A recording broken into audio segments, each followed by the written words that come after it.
하나님께서 아나니에게 말씀, 아나니아야, 사울이라는 사람이 지금 기도하고 있다. 그 사람한테 가서 그가 할 일을 가르쳐 주어라 그랬어요.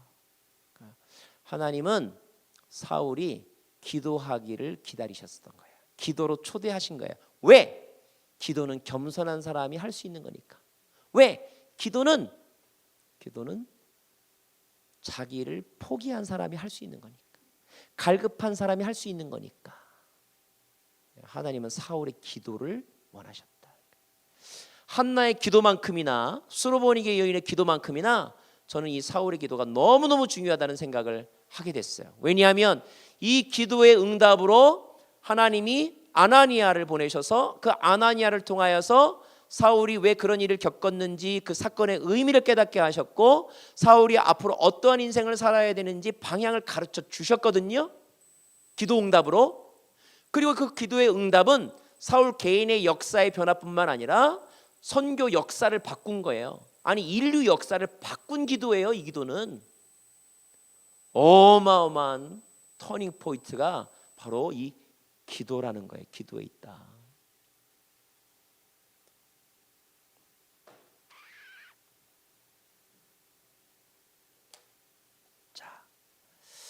그 기도의 응답이 사도행전 9장 15절 말씀이죠. 제가 먼저 읽겠습니다. 그러자 주께서 아나니에게 이렇게 말씀하셨습니다. 가거라, 이 사람은 이방 사람들과 왕들과 이스라엘 사람들 앞에서 내 이름을 전하도록 선택한 내 도구다. 사람들이요 여기까지만 주로 얘기하더라고. 여기까지만. 근데 저는요 그 다음 절이 더 중요하다고 생각했어요. 16절 말씀 읽겠습니다. 시작. 내 이름을 위해 그가 얼마나 많은 고난을 당해야 될지 내가 그에게 보여줄 것이다. 물론 중요한 건 이거야. 이제 너는 택한 내 그릇이다. 너는 이제 너의 소유권, 너의 존재가 바뀌었다. 너의 존재가 그리스도 밖의 사람에서 그리스도 안의 사람으로 바뀌었다. 너의 방향이 율법이 아니라 복음으로 바뀌었다. 너의 태도가 바뀌었다. 변화를 이끌어내신 거예요. 하나님의 사람으로, 이방인을 위해 택한 나의 그릇으로. 그런데 여러분 이 부르심만 사람들이 생각을 해요. 부르심만. 여러분 근데 여러분 아세요? 부르심의 대가를 생각 안 해서 사람들이요 순종하다가 시험 드는 것 같아요. 그 부르심의 과정 가운데 거쳐야 될 십자가. 이 십자가를 놓치네. 십자가를. 그 십자가 뭔지 아세요? 내 이름 때문에 그가 얼마나 많은 고난을 당해야 될지 내가 그에게 보여줄 것이다. 따라하겠습니다. 주님의 그릇이 되는 것은 주님의 고난에 참여하는 것이다. 네, 이거예요. 이거를 가르쳐 주셨어요. 근데 사람들이요 부름 받은 것만 너무 좋아가지고 이걸 놓쳐요. 그리고 나중에 이제 환란이 오면 주님 왜 이렇게 순종하는 저에게 이런 환란을 주십니까? 이렇게 충격받고 시험 드는 것 같아요. 근데 사울이 디모데한테 뭐라는지 아세요? 고난을 피하지 말고 고난은 당하는 것은 마땅하다 이렇게 말을 해요. 자기가 들었던 이야기 그대로 고난 당하는 것은 마땅. 아니 기독교 역사는 그리고 하나님의 나라는 고난과 뗄래야 뗄 수 없는 밀접한 관계가 있다는 것을 기억하시기 바랍니다. 하 목사님이 그런 얘기했던 게 기억이 나요. 이 시대에 순교자가 없어서 우리 교회가 이렇게 되고 있다. 순교자가 없다는 거예요. 다 영광의 자리에 열매 따먹으려고만 하지 순교자가 없다는 거예요. 고난당하지 않으려고 한다는 거죠.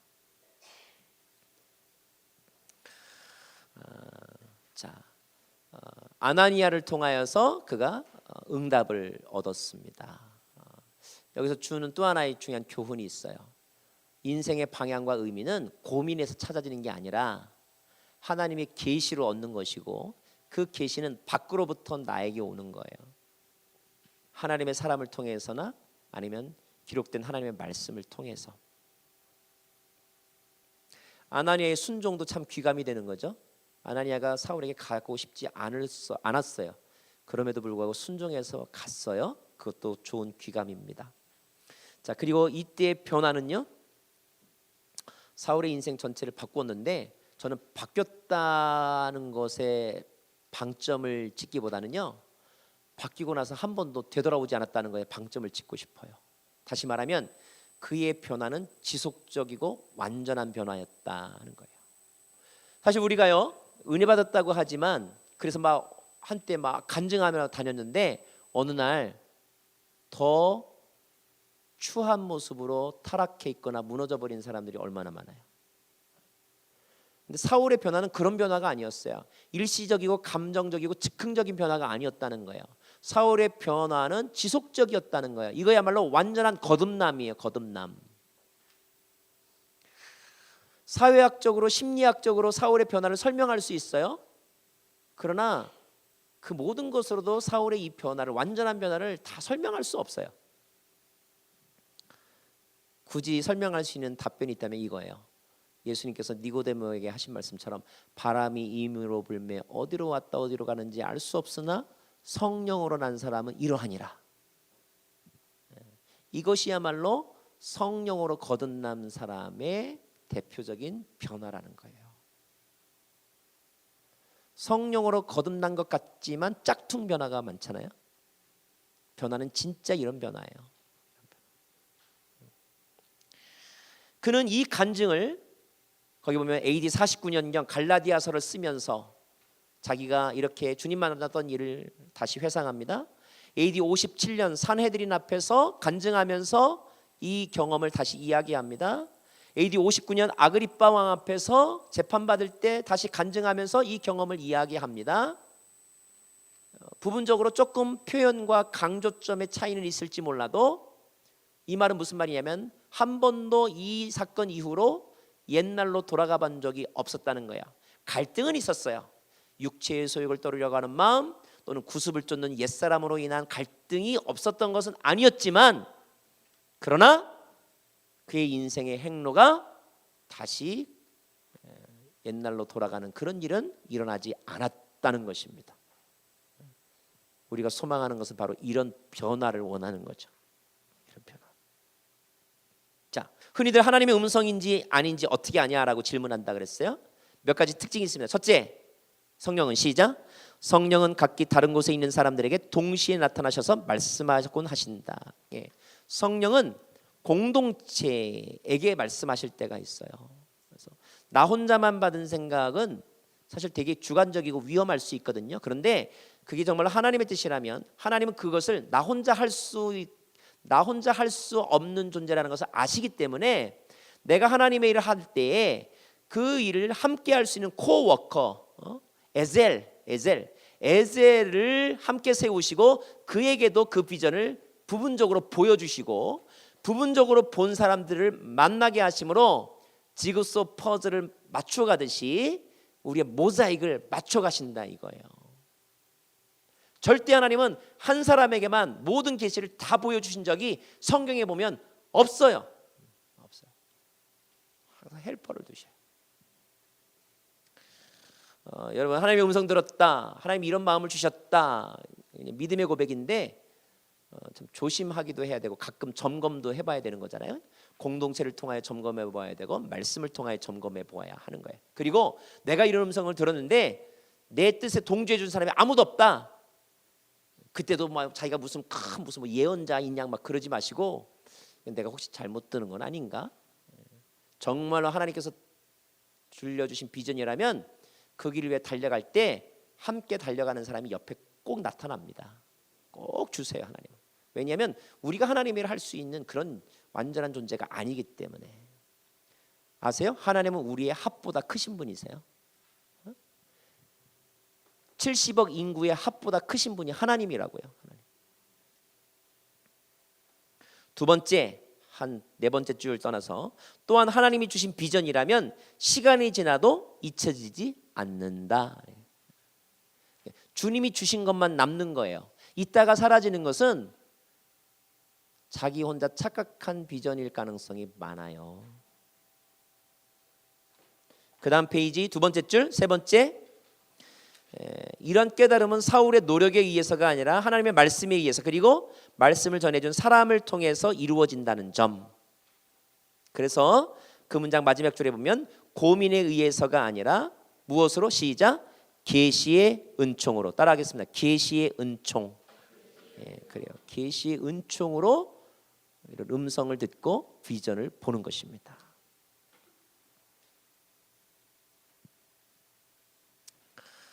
자, 이제 그의 삶의 주소가 바뀌었어요. 그리스도 안으로 들어왔죠. 그리스도 안으로 들어왔다는 것은 여러분 또 무엇을 의미하는지 아세요? 그리스도를 얻었다라는 뜻이기도 하겠지만, 그리스도 편에 섰다는 뜻이기도 하겠지만, 또 하나는요, 이제까지 중요하게 여겼던 것을 배설물로 여겼다는 뜻이기도 해요. 빌립보서 3장 8절의 말씀처럼. 이해하시죠? 예. 세속의 문화는, 다신교의 문화는 양다리 문화예요. 양다리 문화. 그래서 배우자도 양다리, 좋아하는 것도 양다리. 그래서 돈과 하나님을 겸하여 섬기는 거가 다신교의 문화예요. 그러나 유일신 하나님을 섬기는 문화는, 유일하신 예수 그리스도를 믿는 문화는 only you, 하나예요. 하나. 하나님도 한 분, 성령도 한 분, 내가 정말로 사랑하는 사람도 한 사람.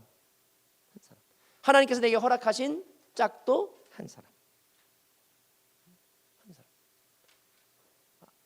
뭐 이 다음 사람하고 끝나서 그 다음 사람, 이걸 실 수는 있겠지만 동시에 두 사람은 아니라 이 말이에요. 제 말은 동시에 물질과 하나님을 겸하여 섬기는 문화는 기독교 문화가 아닌 거예요. 말씀에서도 그렇게 말씀하셨지만, 성경에도. 그러면 그리스도 안에 들어감으로 다른 모든 것들을 배설물처럼 여기는 거. 그러면 그거 없이 어떻게 사는가? 정확하게 말하면 그리스도 안에서 모든 것을 누리는 문화죠. 그렇게 인생이 바뀌었다는 것입니다.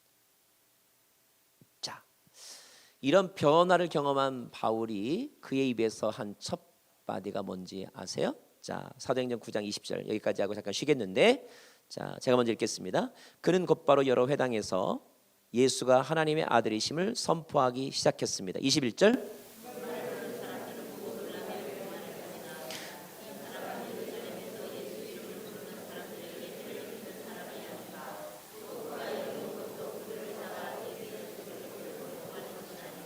그러나 사울은 더욱더 힘을 얻어 예수가 무엇임을, 그리스도임을 증명해 다메섹에 사는 사람들을 어리둥절하게 만들었다.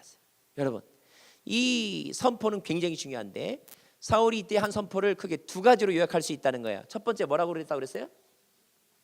예수가 뭐라고요? 크게 말씀해 주세요. 하나님의 아들. 두 번째, 예수가 무엇임을? 그리스도임을. 여러분, 이거 어디서 많이 본 문장 아니에요? 그렇죠. 예수님이 베드로와의 대화 속에서 너희는 나를 누구라 하냐? 주는 그리스도시요 살아계신 하나님의 아들이십니다. 그때 예수님께서 어떻게 알았어? 네 머리에서 도저히 안 나오지. 그거는 성령께서 알게 하신 거야. 여러분, 그 말이라면요, 그거는 뭐냐면 베드로를 통하여 그 대답을 모든 사람에게 알게 하시는 데 목적이 있다, 이런 뜻이겠죠. 자, 그러면 베드로를 통하여 알게 하신 그 답은 뭐에 대한 질문이에요? 무슨 질문에 대한 답이에요? 예수는 누구인가에 대한 답이죠. 예수는 누구인가에 대한 답. AD 1세기경에 예루살렘에 살던 사람들의 조금 종교나 사회에 대해서 관심 있는 사람들의 가장 큰 관심사는 뭔지 아세요? 예수, 그는 누구인가, 이거예요. 예수는 누구인가? 이것이 모든 사람의 근본적인 질문, 그리고 사울의 궁극적인 질문. 사울이 왜 질문했을까? 물론 사울이 예수 믿는 사람을 잡아 가두는 일을 했지만, 그래서 사울이 스데반을 죽이기도 했지만, 죽이면서 승리했다 하면서 마음 한구석에 뭐가 있는 거야? 참 지독해. 도대체 예수가 누구길래 그 사람을 위해서 저렇게 죽기까지 할까? 이런 게 그의 마음속에 남아 있었던 거예요. 그런데 그는 인정할 수 없었고 알 수 없었던 거예요. 예수가 누구인지. 그들이 말하는 예수를 인정할 수 없었던 거예요. 제자들은 예수가 메시아라고 말했지만 사울은 인정할 수 없었던 거예요. 인정하지 않았죠. 그리고 그 세계를 알지도 못했어요. 그런데 사울이 다메섹 도상에서 이 사건을 경험하고 나서 답을 찾은 거예요. 무슨 답? 예수가 하나님이구나. 예수가 그리스도구나. 이 답을 찾은 거예요. 우린 너무 찬양과 기도를 많이 해서 익숙해진 이 종교적인 표현, 그리스도라는 말의 히브리어는 뭐예요? 메시아. 메시아라는 말의 뜻은 기름 부음을 받았다. 구약시대에 기름 부음을 받은 사람이 대표적인 세 직종이 뭔지 아세요? 왕과 선지자와 제사장이에요. 왕은 통치자, 주권자, 결정권자. 사울이 이렇게 말하는 거예요. 예수여, 당신이 내 삶의 주인이십니다. 그리고 예수여, 당신은 얼마 전에 죽은, 십자가에 달려 비참하게 죽은 위대한 인간이 아니라 당신은 다시 살아나신 하나님이십니다. 예수님의 신성, 신성에 대한 고백, 예수님의 부활이 지금도 살아계신 하나님이시며, 그리고 이 세상에, 그리고 아니 내 삶에 지금 내 순간 나의 주인은 바로 당신입니다. 이거를 선포한 것입니다.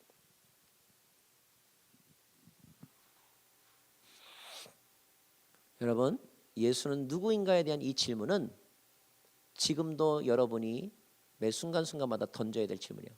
오늘 예수는 나에게 어떤 의미가 있는가? 어제는 내 삶의 주인이었는데 오늘은 내 뒷주머니에 계신 액세서리가 아닌가? 여러분, 오늘 하루 동안에 살면서 예수님이 여러분의 삶에서, 사무실에서, 일터에서 주인으로 가장 중심부, 중앙에 가장 황금 시간대에 활동하셨어요? 아니면 교회 올 때는 같이 이렇게 품에 안고 오지만 친구 만나러 갈 때는 잠깐 집에다 놓고 오는 내 애완견과 같은 분이냐, 이거예요. 베드로가 이런 대답을 했을 때 예수님께서 뭐라고 말씀하셨어요? 복되도 다 칭찬하신 다음에 그 다음에 하신 말씀이 뭐예요? 내가 이 반석에 무엇을 세워요? 교회를 세우겠다. 그리고 이 교회에게 주신 축복의 말씀이 뭐예요? 이 교회는 어떤 교회예요? 음부의 권세가 이기지 못할 교회, 그죠? 그리고 또 뭐 말씀하셨어요? 내가 너에게 뭘 줘요? 천국 열쇠를 주리니 네가 이 세상에서 풀면 풀리리라 그랬죠. 자, 그렇다면 지금 바울이 이런 고백과 선포를 하는 순간 뭘 할 수가 있는 거예요? 이 바울의 영혼 속에, 바울의 인생 가운데 주님의 교회가 세워진 것이죠. 그리고 그 주님의 교회는 음부의 권세가 이기지 못한 능력 공동체, 그리고 바울의 인생은 이제 주도적인, 하나님께서 그에게 주신 능력을 가지고 주도적인 삶을 살아가는 공동체의 사람, 예수 공동체의 사람이 되었다, 이런 뜻입니다. 자, 음부의 권세가 정말로 바울을 이기지 못했는가? 바울의 인생을 보면 나머지 30년의 인생, 그의 인생의 후반전, 주님의 복음을 전하면서 살면서 많은 핍박과 고난과 환난을 당했죠. 유혹과 그리고 자기와의 싸움을 싸웠죠. 잠시 휘청거릴 때가 있기는 했지만 그러나 그 음부의 권세가 바울을 무너뜨리지 못했죠. 내가 사방에 우겨쌈을 당할지라도 그러나 거꾸러뜨림을 당하지 않았죠.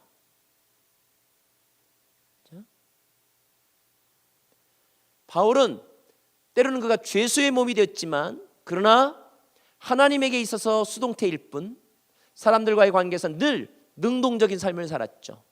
죄수인 그가 오히려 간수를 안심시키죠. 죄수인 그가 오히려 선장을 안심시키죠. 그리고 바울 때문에 그 죄수가 그와 그 집이 구원을 얻고 바울 때문에 그 배에 탄 선원들이 풍랑에서 구원을 얻죠. 열쇠는 누구에게 있는 거예요? 바울에게 있는 거예요. 바울에게. 저와 여러분이 이 시간에 고백해야 될 실존적인 선언은 무엇이냐면 예수는 누구인가? 예수는 주, 예수는 그리스도, 예수는 살아계신 하나님의 아들, 예수는 내 인생의 해결사, 결정권자, 통치자, 꿈을 주시는 분, 보호자, 내 발의 등이요 내 길에 비치신 분, 치유자이며 위로자이며 우리를 회복시키시는 분, 예수, 예수, 예수.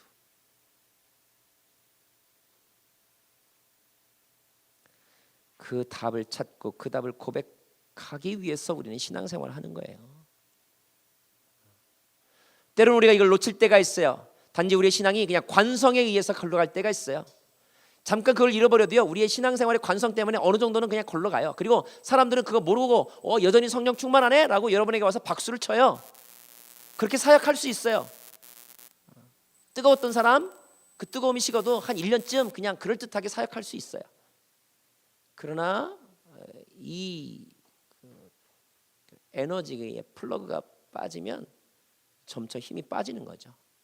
그 다음에 멈추는 것입니다. 우린 늘 여기에 리사이클이 일어나야 되는 거죠. 플러그 인 되어야 한다. 그래서 오늘도 아침에 일어나서 주님이 나의 통치자이십니다.